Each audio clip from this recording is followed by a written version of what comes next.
이 집 한 채와 통장 잔고 때문에 저는 제 친아들에게 머리채를 잡혔습니다. 아들은 제 앞에서 소리를 질렀습니다. 돈 내놔. 아버지, 이제 쓸모없잖아요. 평생 자식들을 위해 모든 것을 바친 제가 겨우 유산 때문에 버림받은 늙은이가 된 겁니다. 믿었던 아내마저 저를 외면했을 때 저는 지옥이 따로 없다고 생각했습니다. 저는 매일 밤 울었습니다. 이 돈이 원수 같았습니다. 결국 저는 이 끔찍한 싸움을 끝내기 위해 가장 극단적인 결심을 했습니다. 자식들이 그토록 원하던 모든 재산을 포기하는 것, 유산을 한 푼도 상속하지 않기로 했습니다. 제 통장에 남은 돈을 모두 정리하고 이 지긋지긋한 물질의 굴레에서 스스로 걸어 나왔습니다. 자식들이 폐륜을 저지를 때도 얻지 못했던 진정한 평안이 전 재산을 내려놓는 순간 기적처럼 찾아왔습니다. 저는 가장 가난한 아버지가 되어 세상 가장 큰 자유를 얻었습니다. 충격적인 가족 갈등을 말씀의 능력으로 끊어내고 새 삶을 얻은 사연자님의 기적 같은 이야기를 지금부터 들려드리겠습니다. 돈과 가족 문제로 마음이 지친 분들이라면 오늘 이 간증을 절대로 놓치지 마십시오. 안녕하세요. 여러분의 쉼표지기 천은영입니다. 힘든 일상 속에서 잠시 무거운 짐을 내려놓고 마음의 안식을 찾는 오늘입니다. 여러분의 하루는 어떠셨나요? 잠시 이 방송을 켜고 앉은 그 자리에서 깊이 숨을 쉬고 평안을 얻으시길 기도합니다. 살면서 우리는 참 많은 문제와 부딪히게 되죠. 그 중에서도 돈과 가족 문제가 얽힐 때의 고통은 말로 다 할 수 없을 만큼 깊고 아픕니다. 오늘 사연의 주인공처럼 세상에서 가장 믿었던 가족에게 상처받았을 때 세상이 무너지는 것 같은 절망을 느끼게 됩니다. 하지만 우리가 잊지 말아야 할 것은 우리를 끝까지 포기하지 않는 한 분이 계시다는 사실입니다. 이 프로그램 내 영혼의 쉼표는 바로 그 희망의 이야기를 나누는 곳입니다. 이곳의 진정한 힘은 여러분이 나눠주신 진솔한 이야기 그리고 그 사연을 향한 따뜻한 응원과 중보기도로 만들어집니다.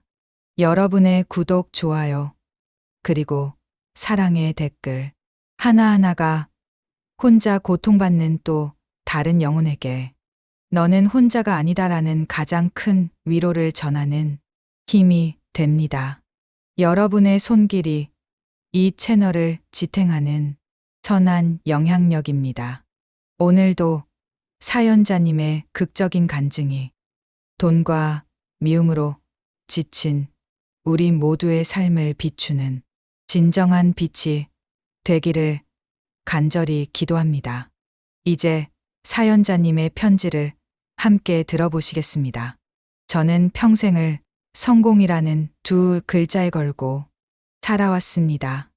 맨주먹으로 시작해서 지금의 중견 기업을 일구었으니 제 삶은 겉으로 보기엔 완벽한 성공 신화였습니다.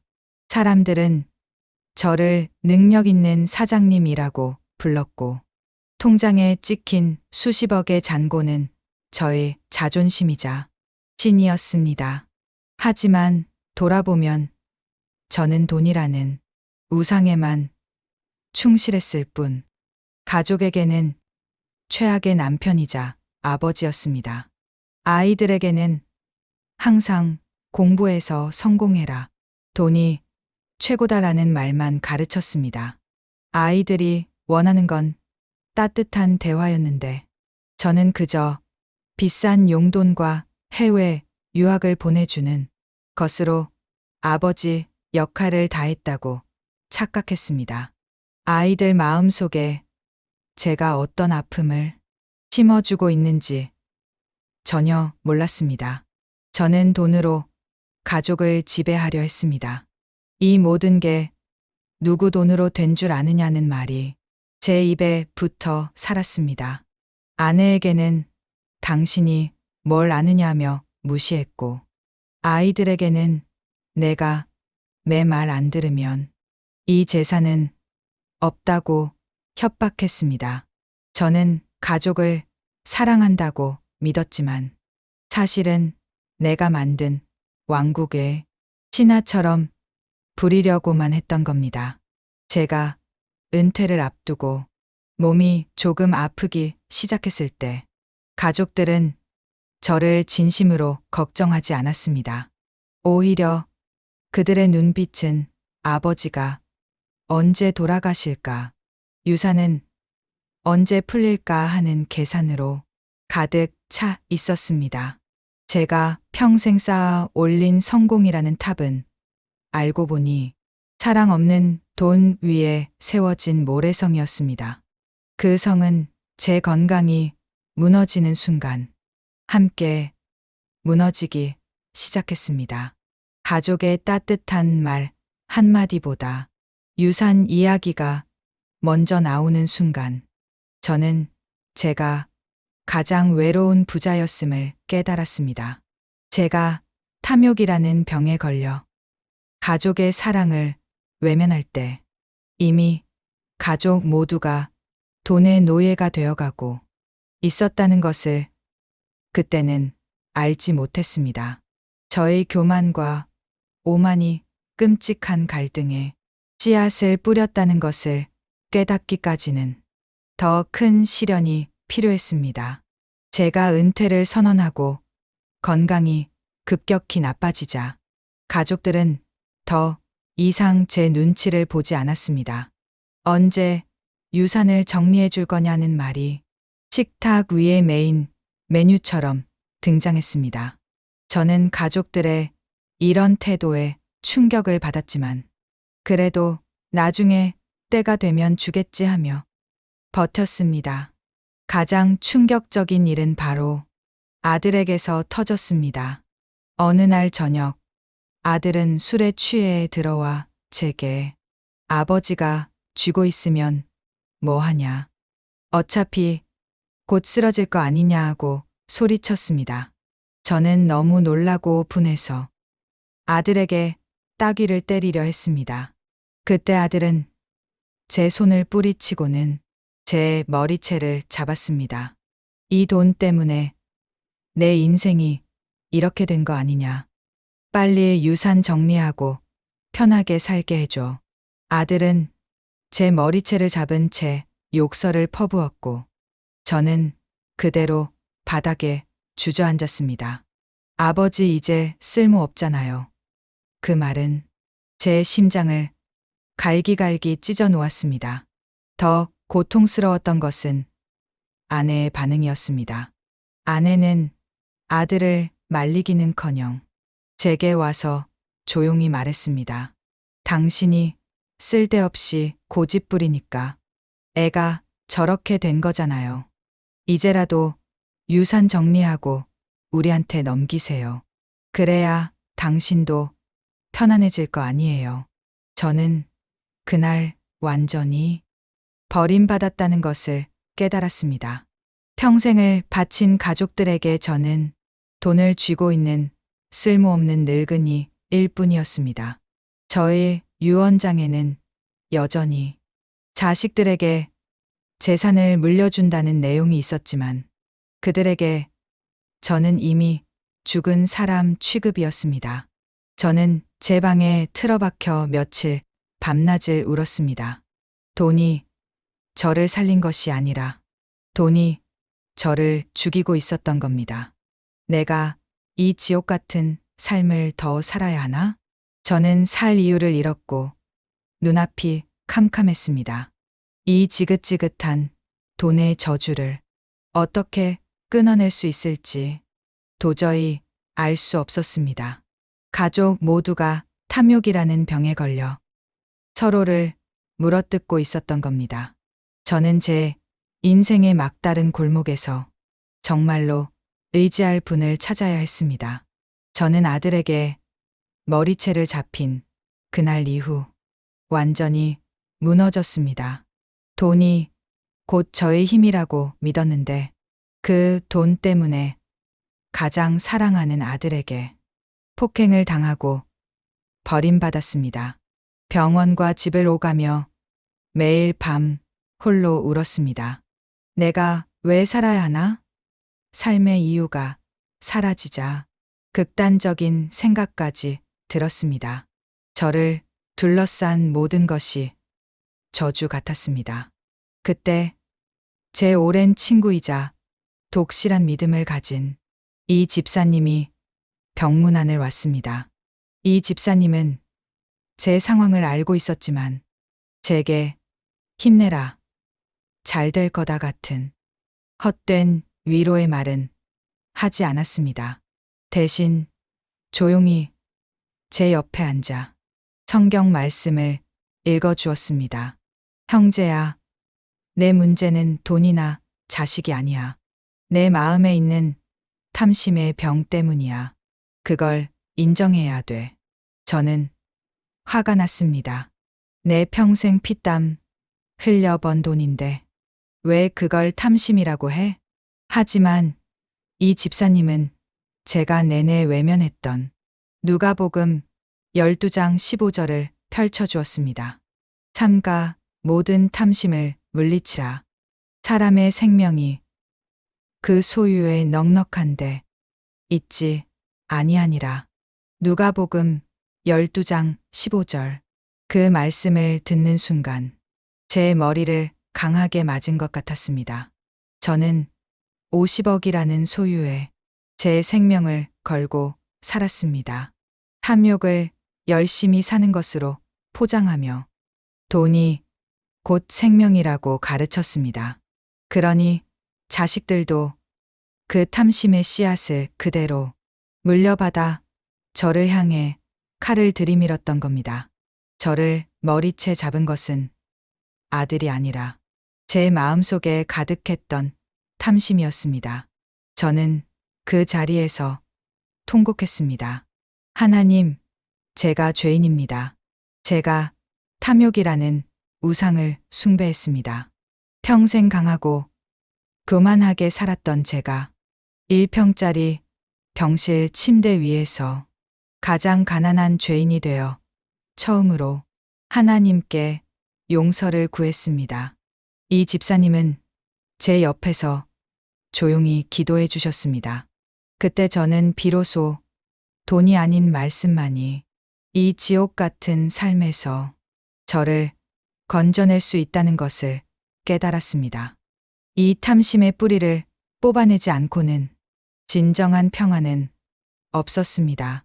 저는 재산이 문제가 아니라 재산에 대한 제 마음이 문제였음을 인정했습니다. 이제 저는 돈의 노예가 아닌 하나님의 자녀로 다시 태어나야 했습니다. 누가복음 말씀 앞에서 저는 더 이상 버틸 수 없었습니다. 제 교만과 탐욕이 저와 가족을 파괴했다는 사실을 인정할 수밖에 없었습니다. 아들이 제 머리채를 잡은 것이 아니라 제가 심은 탐심의 씨앗이 자라나 저를 덮친 것이었습니다. 저는 눈을 감고 기도했습니다. 하나님, 제가 이 돈 때문에 당신을 외면했습니다. 가족에게 사랑이 아닌 무서운 힘으로 군림했습니다. 저를 용서해 주십시오. 그 순간 자식들을 향한 원망이 사라지고 측은함이 밀려왔습니다. 저의 죄 때문에 아이들이 돈의 노예가 되어가는 모습을 보며 제가 얼마나 나쁜 아버지였는지 깨달았습니다. 저는 병실에서 성경을 붙잡고 절규하며 기도했습니다. 이 돈에 대한 미련과 탐심이 가득한 더러운 마음을 제발 깨끗하게 해달라고 간구했습니다. 그때 저의 입에서 저절로 시편 51편 10절 말씀이 흘러나왔습니다. 하나님이여, 내 속에 정한 마음을 창조하시고 내 안에 정직한 영을 새롭게 하소서. 시편 51편 10절. 이 기도를 드리자마자 제 마음속을 짓누르던 무거운 짐이 신기하게도 사라졌습니다. 수십억의 재산이 줄 수 없었던 가장 깊은 평안이 제 영혼에 밀려왔습니다. 저는 비로소 자식들을 용서할 수 있었습니다. 그들이 저지른 폐륜이 아니라 탐심이라는 같은 병을 앓고 있는 불쌍한 영혼으로 보였습니다. 제가 먼저 하나님께 용서를 받았기에 저도 그들을 용서할 수 있는 힘을 얻었습니다. 하지만 깨달았습니다. 이 돈이 제 손에 남아있는 한, 이 싸움은 끝나지 않을 것이라는 것을요. 제가 쥐고 있는 재산은 저에게 자유가 아니라 미움과 저주의 굴레였습니다. 이제 이 돈을 정리해야 했습니다. 탐심의 근원을 완전히 끊어내고 하나님의 뜻을 따라 돈을 하나님의 도구로 사용해야만 제가 살 수 있었습니다. 저는 병실 침대 위에서 평생 모은 재산을 포기하기로 극적인 결단을 내렸습니다. 저는 돈이 저와 가족을 지옥으로 끌고 간다는 것을 깨달았습니다. 제가 평안을 얻는 유일한 길은 이 원수 같은 재산을 하나님의 뜻대로 정리하는 것뿐이었습니다. 저는 주저하지 않고 변호사를 불렀습니다. 그리고 유언장을 완전히 새로 작성했습니다.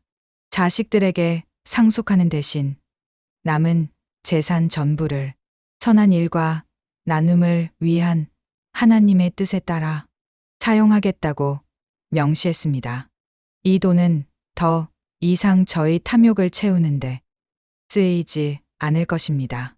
이것이 저의 마지막 고백이었습니다. 이 극적인 결정을 가족들에게 통보했을 때 예상대로 집안은 뒤집어졌습니다. 아내는 쓰러졌고 아들은 아버지가 드디어 미쳤다며 병실로 쫓아와 다시 소리를 질렀습니다. 그들은 저를 버림받은 늙은이로 만들었지만 제가 돈을 포기하자 오히려 그들이 패닉에 빠졌습니다. 하지만 놀랍게도 저는 그들의 분노와 절규 앞에서 가장 평안했습니다. 그들이 원하는 유산을 더 이상 제가 쥐고 있지 않다는 자유함 때문이었습니다. 저는 마가복음 10장 21절 말씀을 붙들었습니다. 내게 아직도 한 가지 부족한 것이 있으니 가서 내 있는 것을 다 팔아 가난한 자들에게 주라. 그리하면 하늘에서 보화가 내게 있으리라. 그리고 와서 나를 따르라 하시니 마가복음 10장 21절. 저는 비로소 가장 큰 부자가 되었습니다. 세상의 돈을 내려놓고 하늘의 보화를 택했기 때문입니다. 50억의 돈이 제게 주지 못했던 영혼의 평안과 자유를 전 재산을 포기하는 한 번의 결단으로 얻었습니다. 저는 가난한 아버지가 되었지만 하나님과의 관계를 회복한 참된 상속자가 되었습니다. 이제 저를 지배하던 돈의 굴레는 완전히 끊어졌습니다. 저의 남은 생명이 단 하루일지라도 저는 이 세상에서 가장 행복한 사람이었습니다. 저는 탐욕이라는 병에서 완치된 것입니다. 저는 지금도 병마와 싸우고 있습니다. 하지만 이전처럼 죽음이 두렵지 않습니다. 제게는 영생의 소망과 영혼의 평안이 있기 때문입니다.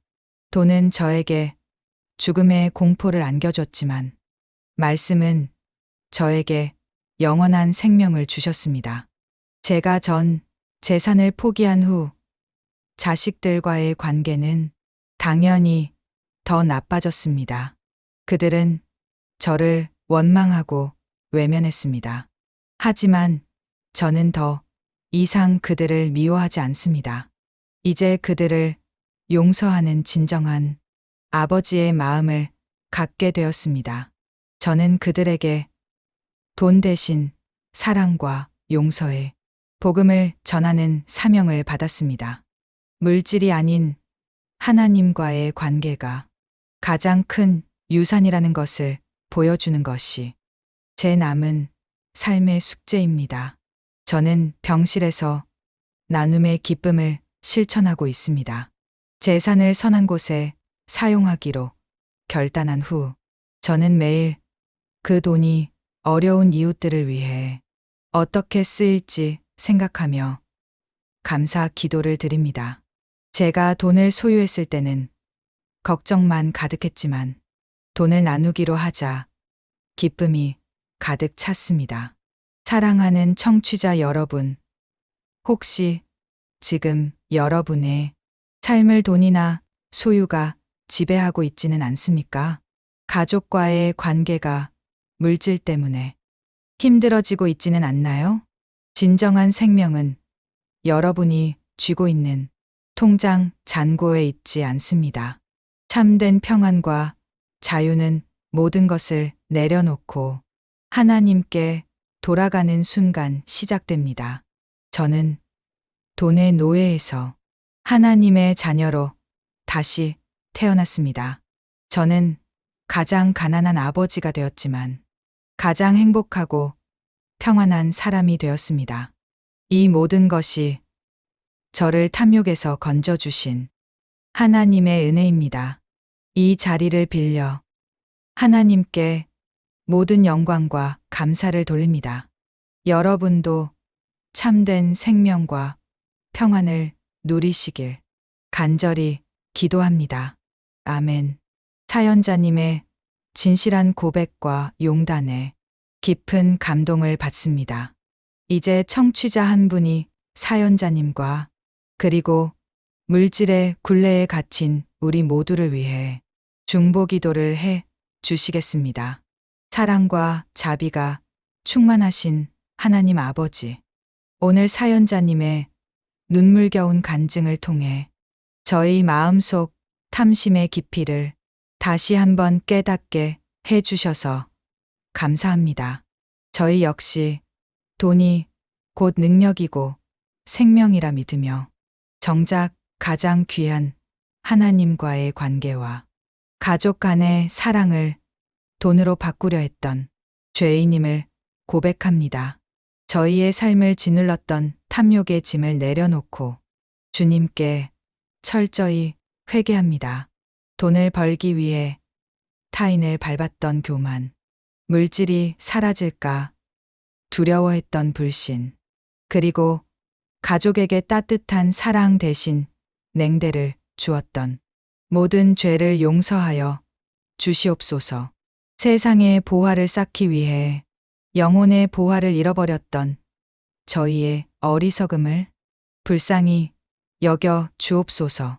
주님, 저희에게 마가복음 10장 21절의 말씀을 저희의 삶의 결단으로 허락하여 주시옵소서.